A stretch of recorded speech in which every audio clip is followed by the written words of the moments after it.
Казгюю университетінде алғаш рет Public Lecture жобасы өтті. Дәріс оқыған бірінші спикер оқу ағарту министрі Асхат Аймағамбетов. Қоғамдық дәріс деген не және ол халыққа не береді, тілшіміз Нәзерке Бұрхан толықтырып айтып берсін. Тамашалаймыз.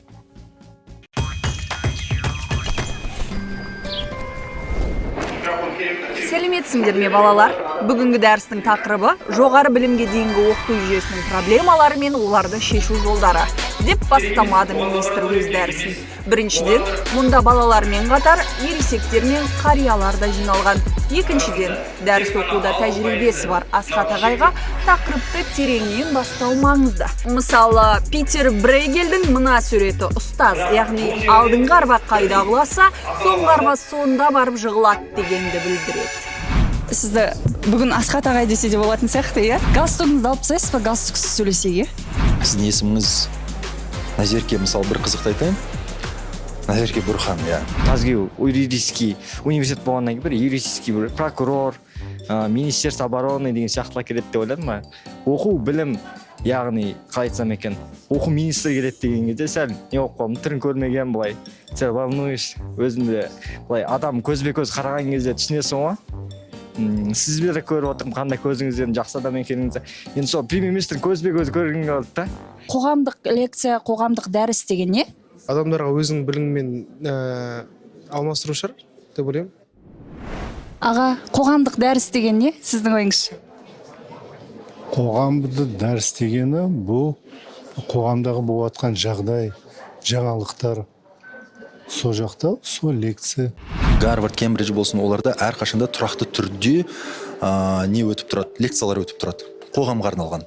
Ол жерде мысалға шахтердан бастап, пол жуушы, еден жуушы адамнан бастап, көше сыпырушы немесе басқа да қызметтер жасап жүрген адамдардың барлығы сол лекцияға қатысып, тыңдап көре алады. Яғни батыс елдерінде университет қоғамдық орын, қоғамды ілгерілетуге бірден бір атсалысатын орта. Оны студенттермен оқшаулау қате деген ұстаным енді бізде де қалыптасады деген сөз. Әрине мұғалімдерге айтсаң оларға ұнамайды бұл. Бірақ әрине де мұғалімдерден директорлардың жауапкершілігі көп. Егер біз мықты азаматтар келсін десек, оларға біз жақсы жалақы төлеуіміз керек, жақсы қолайлы орта қалыптастыруымыз керек, бірақ талапты етуіміз керек.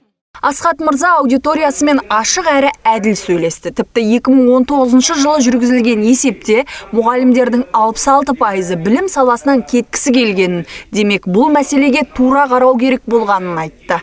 Көкшетау білім инновация лицейінің түлегімін. Есімің кім? Молдабаев Нұрбек. Нұрбек, саған нақты кедергі келтірген қандай проблема болды мектепте? Жас келген мұғалімдер енді жаман деп айтпаймын, бірақ қазіргі таңда біздің жастардың бір былайша айтқан деңгейде бір волнада сөйлесе алмайтын кездер болады. Мысалы, жас мұғалімдер бізді жақсы түсіндіреді және бізге өздерінің жаңа методикасымен сабақты түсіндірген өте түсінікті деп ойлаймын. Не ұсынасың жасы келген мұғалімдерге? Шын айтайын, мен ондай деңгейде емеспін деп ойлаймын. Ештеңе қосарым, не айтарым жоқ.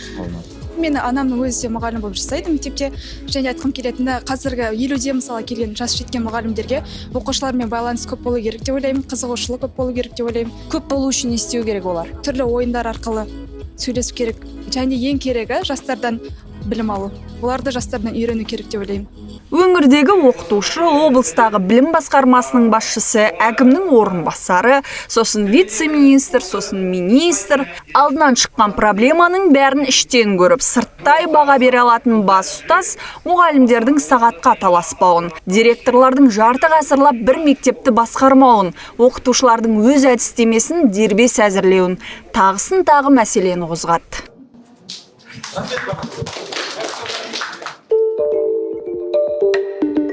Жаңа айтып кеттіңіз ғой, мұғалімді таңдауды директордың ғана құзыретіне қалдырмау туралы, иә?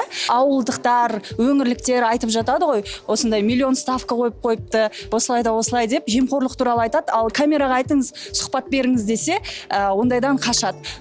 Осы тұста біздің қоғамның да атсалысуы, қатысуы болу керек сияқты, иә?